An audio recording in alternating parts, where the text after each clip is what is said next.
Bob is the kind of guy who's pissed off all the time. However, it's hilarious. Because like the first time I met him, I was really intimidated by him because he just went off on a guy that was on our line at one point. And so I'm like, oh my God, I cannot piss Bob off. I cannot piss, but if you do your job and you joke with him, he's really cool. But he's the kind, but since you're cool, when you become cool with him, when he gets pissed, it's funny.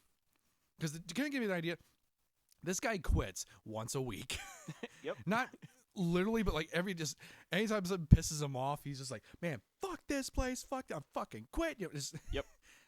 Oh, FYI, if you get easily offended by this podcast, just a heads up, you just clicked on a thumbnail about a vegetable with cancerous growth, so your feelings are null and void at this point.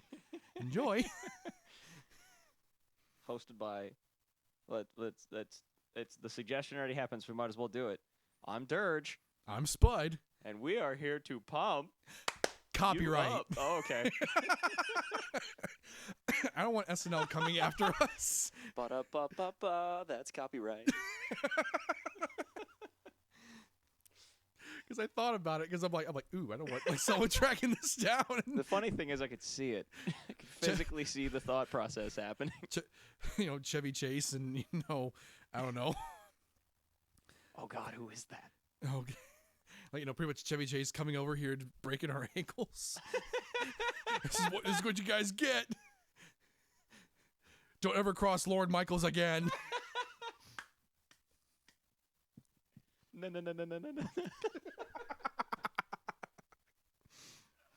Oh, shit. I love Caddyshack so much. Once again, never seen it. I, at one point, just in honor of this movie that I love so much. So my dad is obsessed with golf. And so growing up, I secondhand became obsessed with playing golf, but not watching golf. Yeah. And then when I found Caddyshack, it was like the most enjoyable thing watching golf. But there is a moment in this film, and it became legendary in my head because of the actors, Rodney Dangerfield. Yeah. And for a long time, before the punk band that I'm in became the Ball-Peen Hammocks, we wanted a goofy name, we were going to go with the Danger Rodney Fields. And come to find out, that's actually already a band. Oh, man. And the best part about it is my cousin Kyle knows like 3 of them that are in it. Like, they're from Ohio. Because I remember when you first told me that, I tried pitching to you that you just start off every single one of your concerts as, hey, everyone, we're all going to get laid. And then whatever. I seriously thought about it, and then I pitched the idea to my cousin Kyle, who's also a musician.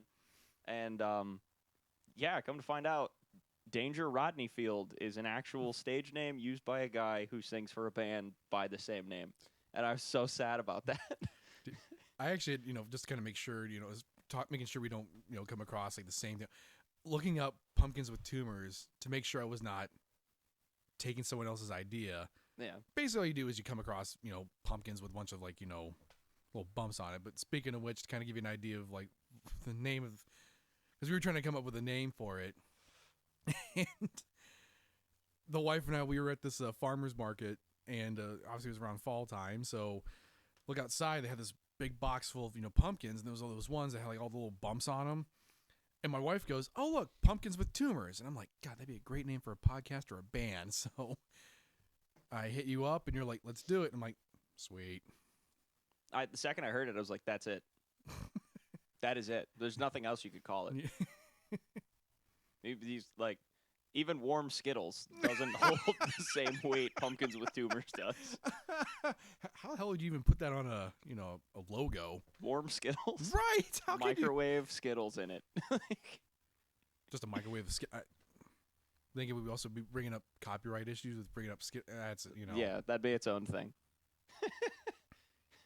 Well, like, it's the alternative is room temperature tomatoes, and I don't feel like that's good.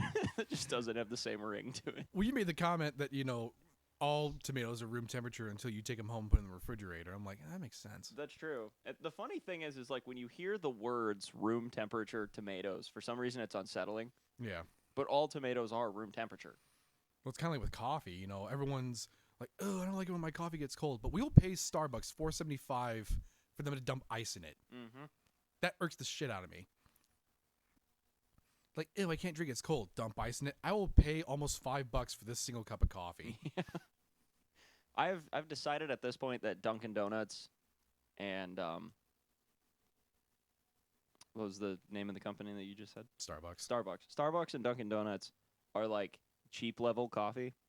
So myself and my cousin Sterling are like, we're not necessarily coffee elitists per se, but we like coffee that is not bogged down, I guess is the best description for it. And unfortunately, when you go to a coffee place, like especially a chain coffee place, you get bogged down coffee. It doesn't matter what it is. Yeah. It's delicious. Oh, heck yeah. Don't get me wrong, but it's bogged down. So when I'm at home and I want a cup of coffee, I'll drink black coffee, but I like decent quality decent quality black coffee. I put an ass load of cream in mine just because, you know, I want to. Well, I just like if I'm home and I just want to enjoy a cup of coffee, I don't need a machine that produces a Frosty Chino Mocha Hola or whatever. I don't. I just want black coffee in my Guinness cup. As for me, I just need a cup just to make sure I don't get headaches because I'm that addicted to caffeine. I like coffee when it looks like Guinness. Again, well, no, I take that back. I like Guinness too, so I can't call you a psychopath on that. But I drank my first cup of coffee when I was 11. I haven't skipped a fucking day. I will say this, though. I want to tell this story really quick now that we're on the subject of coffee. So one of the best jokes that I ever heard in reference to coffee is actually from my ex-fiance. And it was one of those moments I about dropped to my knees in a public place laughing because I wasn't ready for it. So I had said, she was ragging on me for getting black coffee at like an actual like mom and pop shop coffee place up towards the Sandusky Bay area. Unfortunately, it's not open anymore. And she was like mortified by the fact that I just got black coffee. And I turned to her and I said, I like my coffee like I like my men, black and strong. And without missing a beat, she goes, I like my coffee like I like my women, white and full of shit.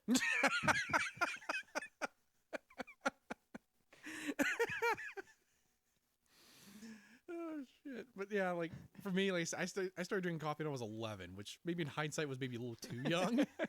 But kind of give you a little bit of a lowdown. So growing up, my dad being your typical dad, was like, "Hey son, you want some coffee?" And I'd be like, "Yeah, sure." He'd get you a cup of milk, or "Hey son, you want some coffee?" "Yeah, sure." He'd give you orange juice, or "Hey son, you want a beer?" He'd like, "Yeah," and he'd give you a pop. Yeah. Speaking of which, we're Ohioans. We call that sugary deliciousness pop. Just want to elaborate on that. Soda has too many syllables.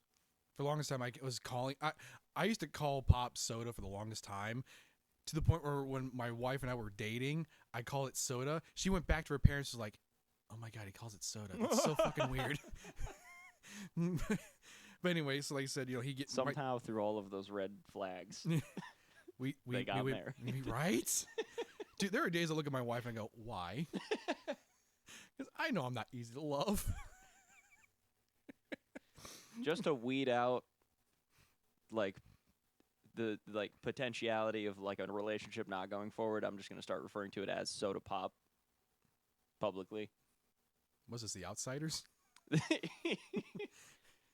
Even worse, if you really get a date going and it seems like it's really going good, start calling it sody pop. If she stays, that's the one. Okay, Pony Boy Curtis. Stay golden. Do it for John. But again, to elaborate, so the one day I'm 11 years old, early in the morning. My dad goes, "Hey son, you want coffee?" And I'm thinking, "Yeah, sure." Thinking he's gonna give me like a cup of milk. Sure enough, this dude pours me a cup of black coffee. I take one sip of it. I'm like, "Oh my God, this is disgusting."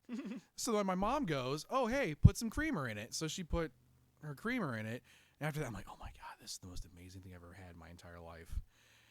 And from then on out, I started drinking more and more. And then to the point where I'm like, "Hey, Mom, can I use your creamer?" And she goes, "No, that's just expensive." She goes, "Use milk and sugar." So, and this maybe leading up to is probably one of the reasons why I don't have a sweet tooth now. I used to load this shit up with 8 tablespoons of sugar.